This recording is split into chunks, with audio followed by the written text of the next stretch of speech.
आप सभी लोगों को मेरा नमस्कार।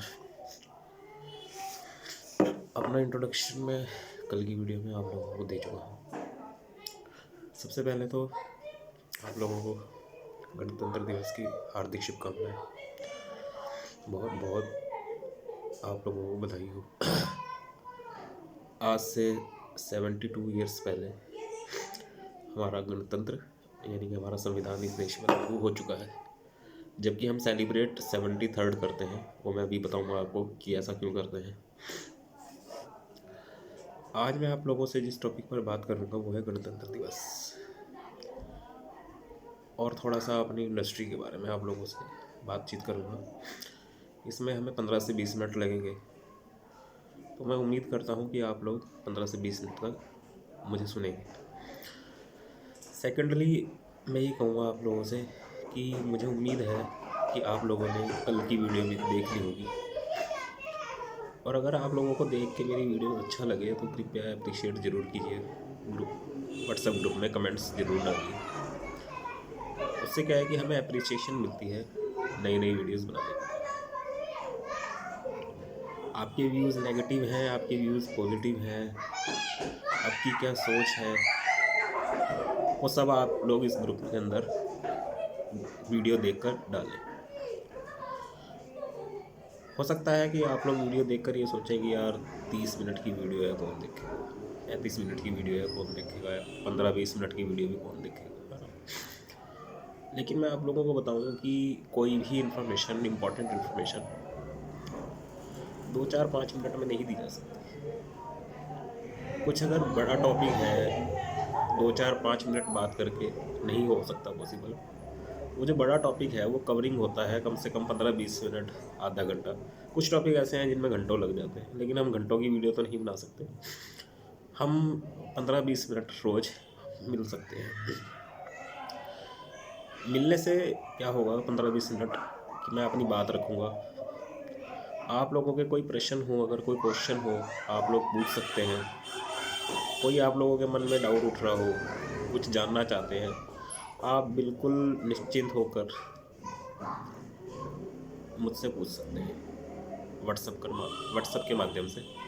हम सभी लोग व्हाट्सएप ग्रुप पर जुड़े हुए हैं। आजकल आप लोग देखिए कि आना जाना भी इतना संभव नहीं है कि एक शहर से दूसरे शहर में लॉकडाउन की स्थिति चल रही है और एक बीमारी भी चल रही है कोविड नाम से। इसलिए लोग कोशिश ये करते हैं कि घर में ही रहें। घर में रहने के बावजूद हमें एक दूसरे से जुड़ने के लिए एक अच्छा प्लेटफॉर्म मिला हुआ है सोशल मीडिया का, और आजकल तो इंटरनेट भी फ्री है ना। तो हमें इस चीज़ का लाभ लेना चाहिए, एक दूसरे से कनेक्ट रहना चाहिए, जुड़ना चाहिए। केवल अपने परिवार तक सीमित ना रह करके लोगों से भी जुड़ना चाहिए, मिलना चाहिए। इससे हम सामाजिक रूप से जुड़े रहते हैं। दूसरा, कोई इन्फॉर्मेशन होती है वो हम तक पहुंचती है। हम कोई इन्फॉर्मेशन शेयर करना चाहें वो भी हम पहुंचा सकते हैं। अपने भी बिजनेस से रिलेटेड कोई सोशल मैसेज है, कुछ भी है, वो हम लोग एक दूसरे के साथ शेयर कर सकते हैं। इसलिए डिजिटल माध्यम बनाया गया और बहुत अच्छा माध्यम है। जब जियो नहीं था, जियो आने से पहले इंटरनेट के रिचार्जेस बहुत महंगे हुआ करते थे और इंटरनेट पर वीडियो देखना भी पॉसिबल नहीं था। महीने का 1 GB 2 GB डाटा मिलता था। अब तो रोज़ 1 GB 2 GB डाटा सबको मिलता है, तो बहुत आराम से हम 15 से 20 मिनट यूट्यूब पर कनेक्ट हो सकते हैं। बात करते हैं आज के टॉपिक पर, जिसका नाम जो है गणतंत्र दिवस।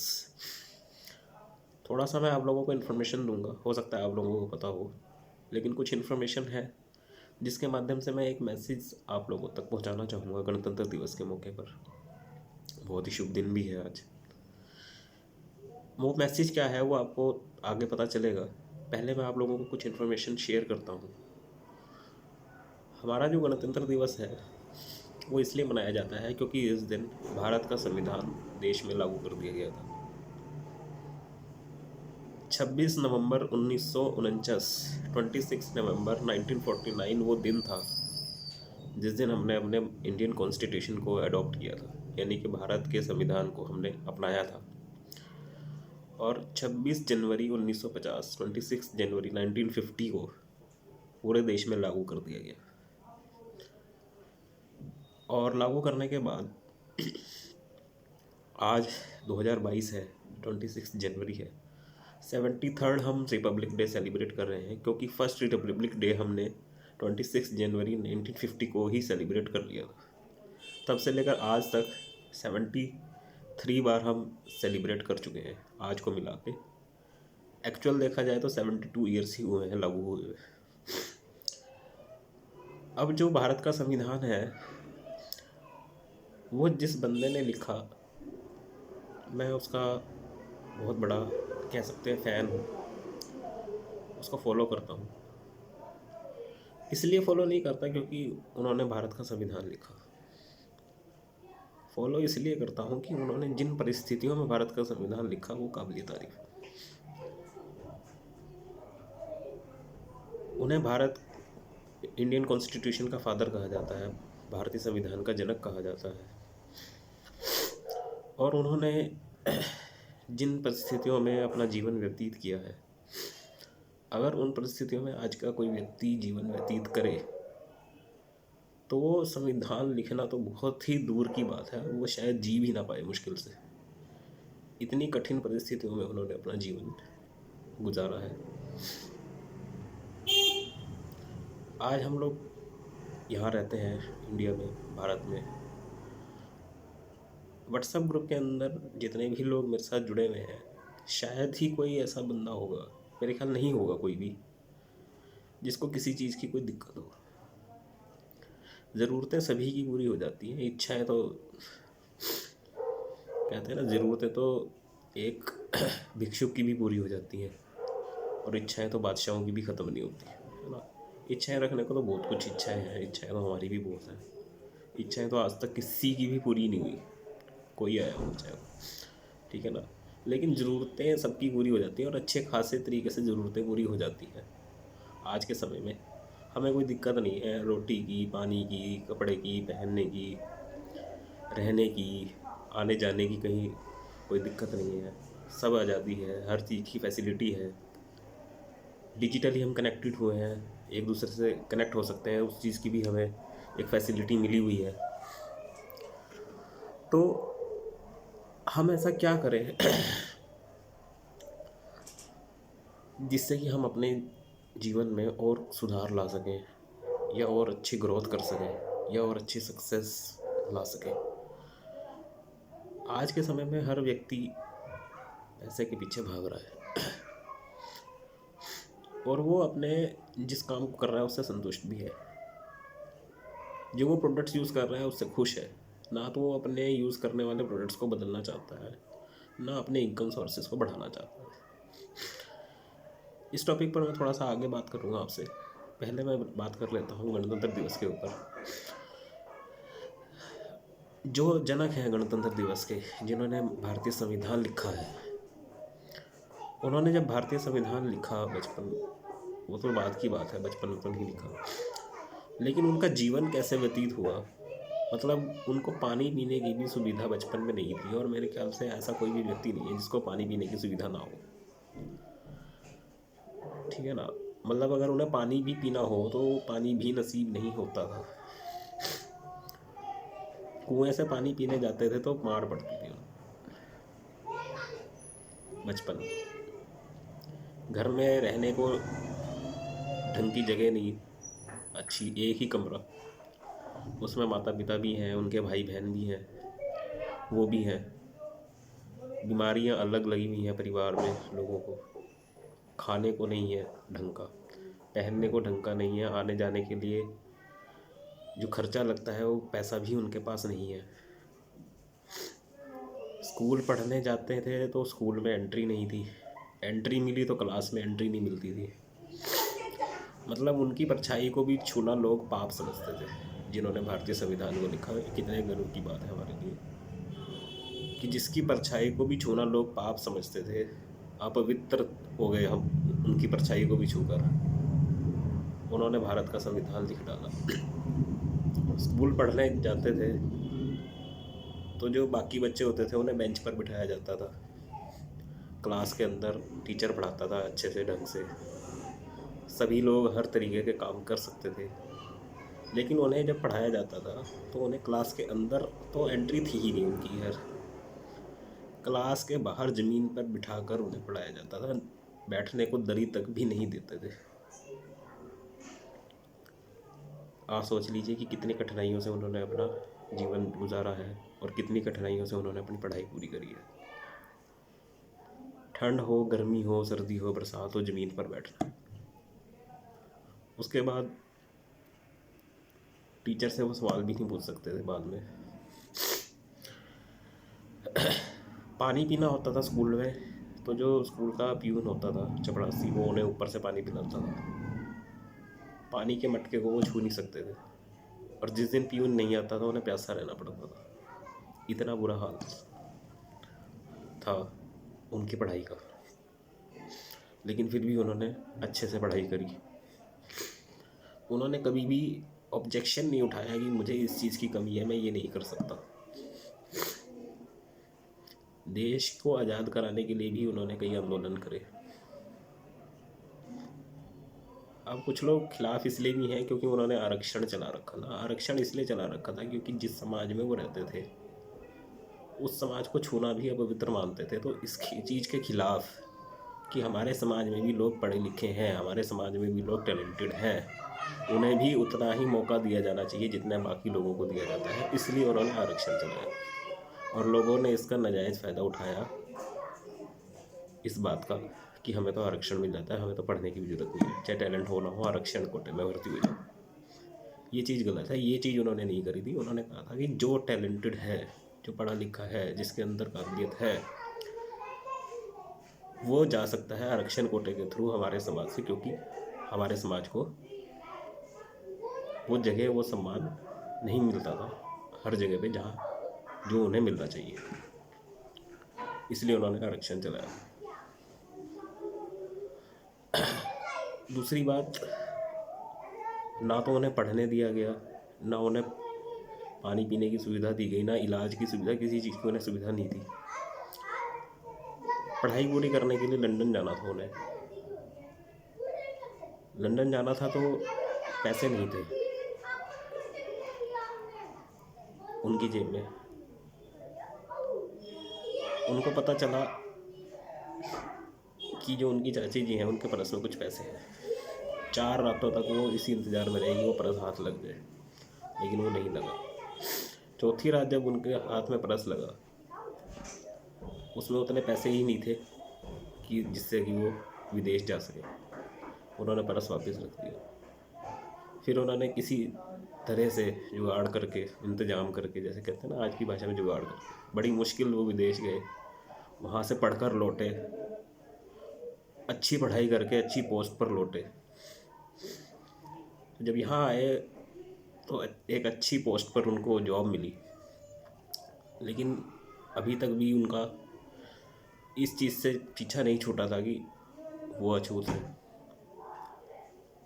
जिस ऑफिस में वो काम करते थे उस ऑफिस का पियून उन्हें फाइल दूर से फेंक के देता था कि इन्हें काम कर रहे। इज्जत से बात भी नहीं करता था कि बड़ा अधिकारी है, सर कह लूँ, महोदय कह लूँ, जी कह लूँ ना, फाइल फेंक के देता था कि इन्हें काम कर ले, पियून तक ऑफिस का, जबकि वो एक अच्छी पोस्ट पर थे।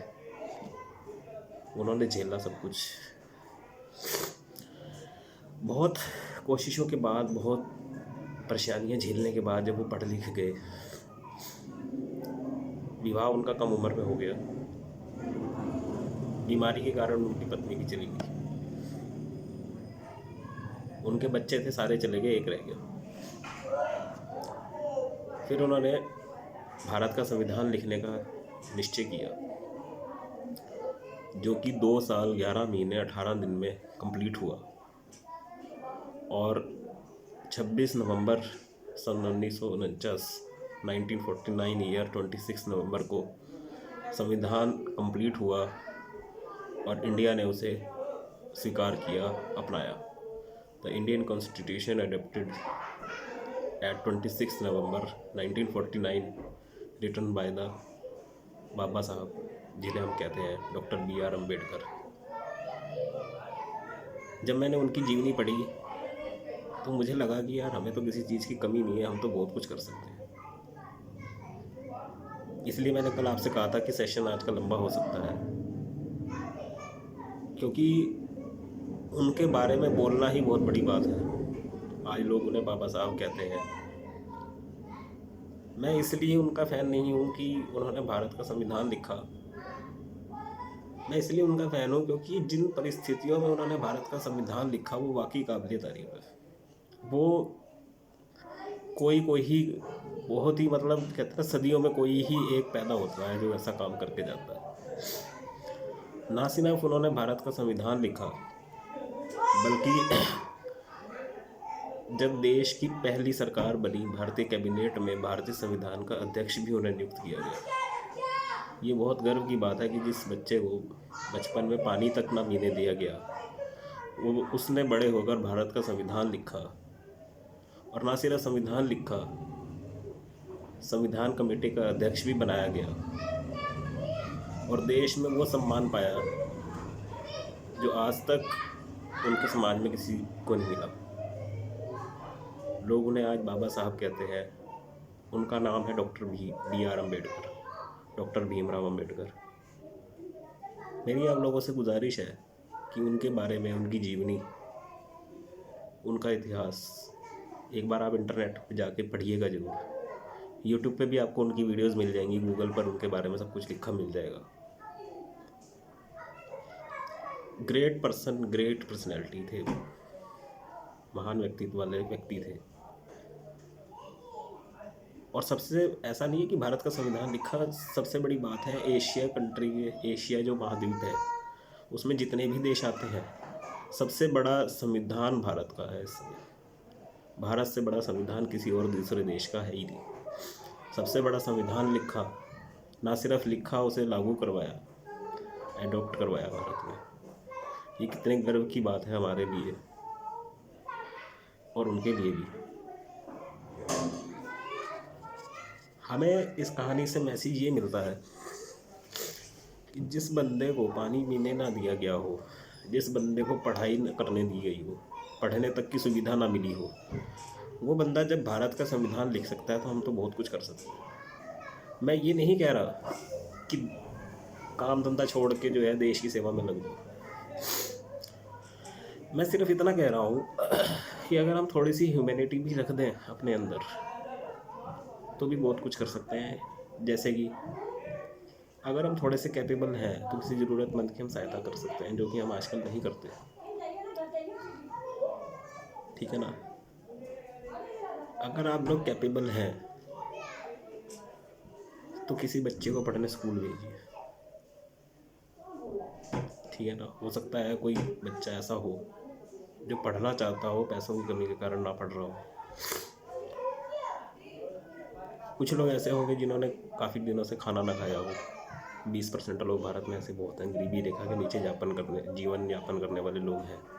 उनको आप खाना खिलाइए, अच्छे कपड़े दीजिए। हो सकता है आपके सपोर्ट से वो कुछ ऐसा कर जाए जिससे देश का भविष्य बदल जाए। तो जितने कैपेबिलिटी आपके अंदर है उतने ही कैपेबिलिटी के अनुसार हम लोग मंदिरों में जाते हैं, दान पुण्य करते हैं। दान पुण्य करना बुरी बात नहीं है, बट मैं ये कह रहा हूँ सही जगह दान पुण्य कीजिए। मंदिरों में दान पुण्य करना गलत नहीं है, लेकिन बहुत सारे मंदिर मैंने ऐसे देखे हैं जहाँ मंदिरों का पैसा सिर्फ पंडितों की जेब में जाता है और कहीं नहीं जाता। ज़रूरतमंदों की जेब में तो पैसा पहुँचता ही नहीं, सही बात अगर पूछी जाए तो आप लोग दान करिए, डायरेक्ट जाकर खुद करिए। हम ये मानते हैं कि हम हर इंसान की मदद नहीं कर सकते, लेकिन अगर एक इंसान या 2 इंसान की मदद हम कर सकें, कैपेबल हैं, तो करिए। इससे क्या है कि थोड़ा सा सबको सपोर्ट मिलेगा। किसी को पढ़ने लिखने की ज़रूरत है, पढ़ाई लिखाई कराइए। किसी को खाने की ज़रूरत है, खाना खिलाइए। किसी को कपड़ों की ज़रूरत है, कपड़े दिलाइए। कुछ भी कीजिए, ठीक है? किसी को काम की ज़रूरत है, अगर आप लोग इतने भी कैपेबल हैं कि किसी को नौकरी दे सके, काम दिलवा सके, या दिलवा भी सके तो उसको काम भी दिलवाइए। क्योंकि अगर आप पैसों से मदद करेंगे तो हो सकता है वो कुछ दिनों में उसका पैसा ख़त्म हो जाए, लेकिन अगर उसको आपने काम दिलवा दिया, रोज़गार दिलवा दिया, तो वो ज़िंदगी भर खाएगा और वो ज़िंदगी भर आपको दुआएं देगा कि इसने मेरी नौकरी लगवाई थी या इसने मुझे काम दिलवाया था। मतलब जितना आपसे हो सके डायरेक्ट जाके आप लोगों की मदद कीजिए, वो ज़्यादा अच्छा है। वाया बाय पोस्ट दान मत कीजिए, कहने का मतलब मंदिरों के थ्रू दान मत कीजिए। दूसरा, हमें क्या करना है, अपने खुद के लिए भी करना है। खुद के लिए in the sense 20 minute video के हो चुके हैं, मैं 10 मिनट और लूँगा आप लोगों के, क्योंकि गणतंत्र दिवस का टॉपिक काफ़ी लंबा होता है और कहना टाइम बीत जाता है कहने में, है ना। तो कहने का मतलब मेरा ये है आप लोगों से कि आप लोग अपने लिए भी कुछ कीजिए। आज आप लोग, कोई लोग बिजनेस कर रहे होंगे, कुछ लोग जॉब कर रहे होंगे, कुछ लोग स्टूडेंट्स होंगे, कुछ लोग हाउस वाइफ होंगे। हर व्यक्ति अपने जीवन में बिजी है, लेकिन हर व्यक्ति को कहीं ना कहीं पैसों की ज़रूरत सबको है। कोई कितना भी पैसा कमा ले, वो ये नहीं कहेगा कि मुझे पैसों की और ज़रूरत नहीं है, मैं तो संतुष्ट हूँ। कहने को बहुत लोग कहते हैं कि यार हमें तो ज़रूरत ही नहीं है, लेकिन अंदर सबको पता होता है पैसों की ज़रूरत सबको है। कुछ लोग प्रोडक्ट्स यूज़ करते हैं बहुत सारे, जैसे मैंने कल आप लोगों को बताया था हमारी इंडस्ट्री के बारे में। तो बहुत सारे लोग प्रोडक्ट्स यूज़ करते हैं, कुछ लोग हेल्थ सप्लीमेंट लेते हैं, कुछ लोग मेडिसिन यूज़ करते हैं, पर्सनल केयर की रेंज यूज़ करते हैं। तो मेरी आप लोगों से विनती ये है कि एक बार आप हमारे प्रोडक्ट्स भी यूज़ करके देखिए, इसमें कोई बुराई नहीं है, ठीक है ना। अगर आप लोगों को लगे कि हाँ प्रोडक्ट्स में जान है तो दोबारा ऑर्डर दीजिए, दोबारा रिपीट कीजिए। लगे कि नहीं है जान तो मत दीजिए।